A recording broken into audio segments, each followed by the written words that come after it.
Slovenska ulica, ulica z najbolj domoljubnim imenom v mestu, je ena izmed glavnih ulic v mestu. Poteka od Grajskega trga vse do Štrosmajerjeve ulice. Lahko jo razdelimo na tretjine. Ta del do križišča s Tirševo ulico je najbolj živ in živahen.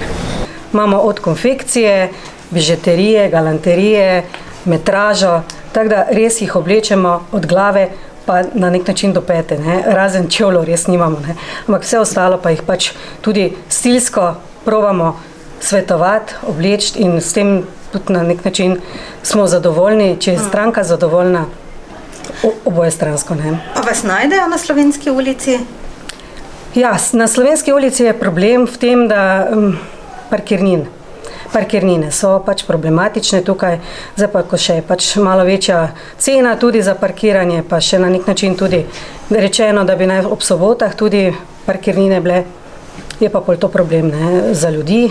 Po drugi strani pa, če vidimo, da konkurenca je na nek način, ampak po drugi strani je pa tak, da se večji del trgovine zapirajo, ker so tudi visoke najemnine. Drugače kar nekaj sprehajalcev je na ulici, tako se mi zdi, da je živahna, ampak... Je, ampak bolj turisti, no. Večji del teh naših Mariborčanov pač leti v večje centre.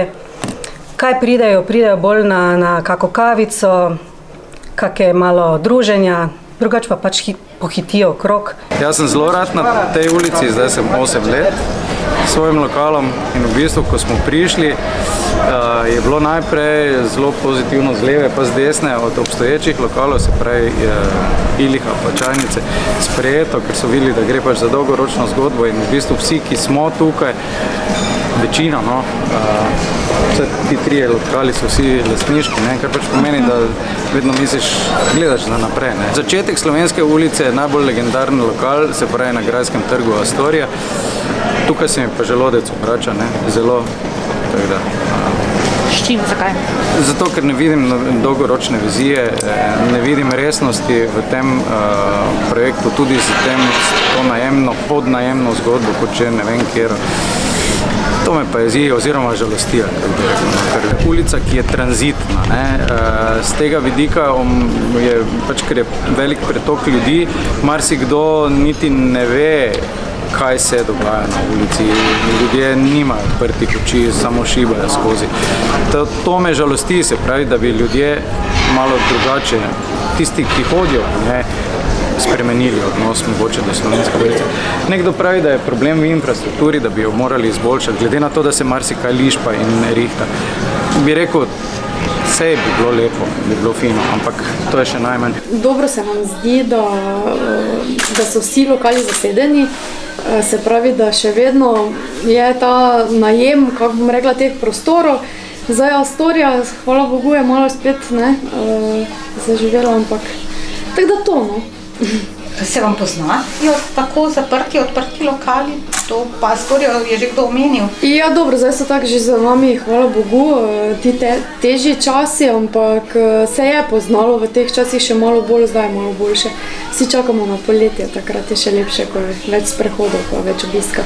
Lahko rečem, da Slovenska ulica, mislim, da je ulica, katera najbolj živi, kjer smo res stalni lokali, nekako obstajamo, pa smo obstali, ko so se drugi zapirali, ker če pogledamo Gospodsko ulico, ne, Gospodska ulica je konstantno menjevanje. Moja vizija mesta je nekaj, da bi se pač mesto vedno mora biti, mestno jadro mora biti vedno neko tako, znamke morajo biti od višjega ranga, mora biti, mesto mora živeti na čist drugi način, kot pa nek nakupovalni center. Ne. Nažalost pač imamo tudi probleme vedno večje s parkirnimi mesti, vedno več strank se pritožuje na tem, pač mislim, mi probamo reševati, koliko se da v garažne hiše pošilja. Je res, navade ljudi je treba spremeniti, ampak teh parkirnih hiš niti nimamo zadosti, da bi mi tu zagotovili, ne.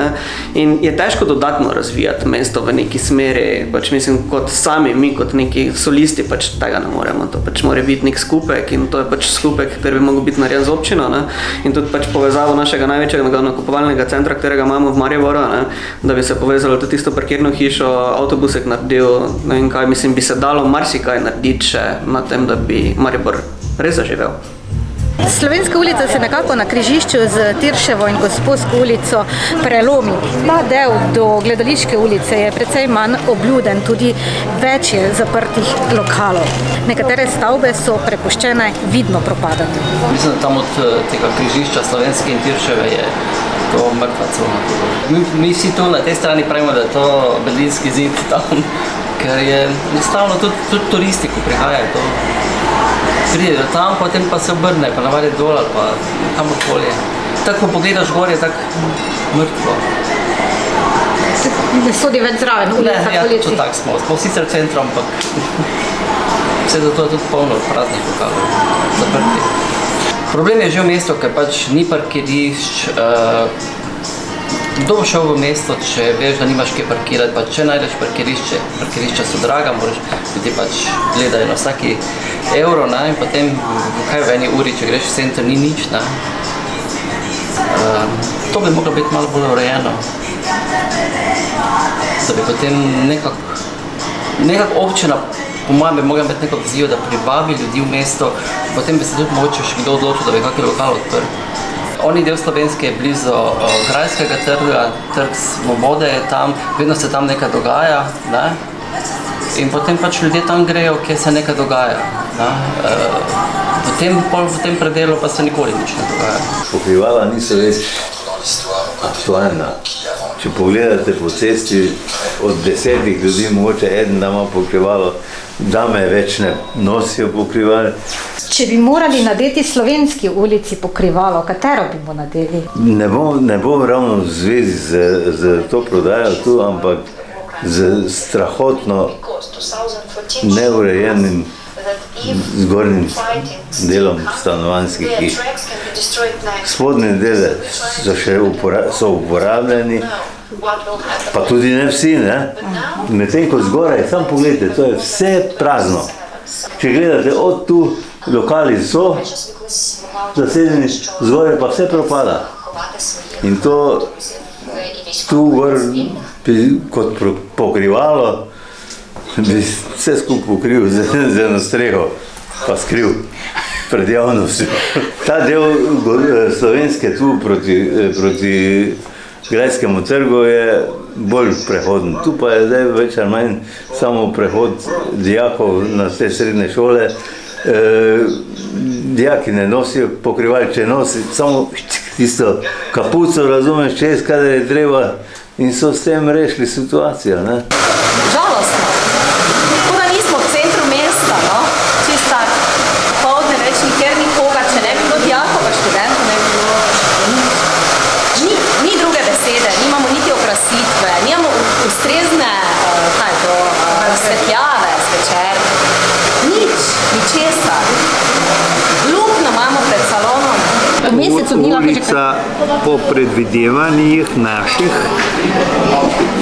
se nam zdi, da je prava. Glede na to, da je frekventna lokacija, glede na vse šole, srednje in višje, kakršne koli že v tem prostoru so, da so, bi rekel, dosti zapopadeni dijaki, ki se sprehajajo skozi ta del mesta proti železniški, pa ne vem, kjeri postaji še dobro. V čem nam bo uspelo?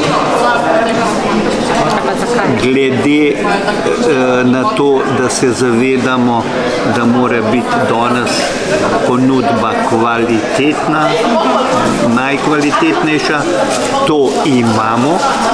Po drugi strani pa, kot sem že na začetku povedal, je pa cena primerljiva oziroma mnogo boljša za potrošnika tukaj, kakor pa v sredini, v kateri ta trenutek delamo. V bistvu nam je bila dejansko Slovenska ulica pisana na kožo, zato ker ni tako obljudena, kot če gledamo primerjave za Gosposko, ki velja za glavno ulico v centru mesta. Nismo želeli biti opazni točno vsem na čem, da smo dostopni vsem mimoidočim, ampak ker k nam pridejo ljudje z namenom. In dejansko nam je bilo to na nek način tista intima, no, ki smo si ga želeli za našo zgodbo trgovine. No. Dolga je, mogoče ta del mogoče res ni najlepši, ker so tudi stavbe, ki so dotrajane, ampak do nas pač dejansko pot vodi do samega središča, vodi do gledališča, ker pač vsi vemo, ne, da gledališče je pri nas zelo priljubljeno, ogromno ljudi se tam zbere. Tako da ne občutite tega nevidnega zidu ali pa berlinskega zidu na Ne, ga ne, praktično, ker stopiš ven par korakov, pa si dejansko na dosegu vsega. Mislim, ne vem, zakaj se drži ulici zakaj se drži ta sloves, da bi bili, ne vem, kje na obrobju ali pa da ne bi bili v centru mesta. Na križišču z Gledališko ulico se konča recimo temu druga tretjina Slovenske ulice, ki je še pešcona. Nato se Slovenska ulica nadaljuje vse do hišne številke 44 in se konča na križišču oziroma križanju s Štrosmarjevo ulico. V tisti zadnji tretjini so seveda ob gledališču tudi razne upravne in občinske službe.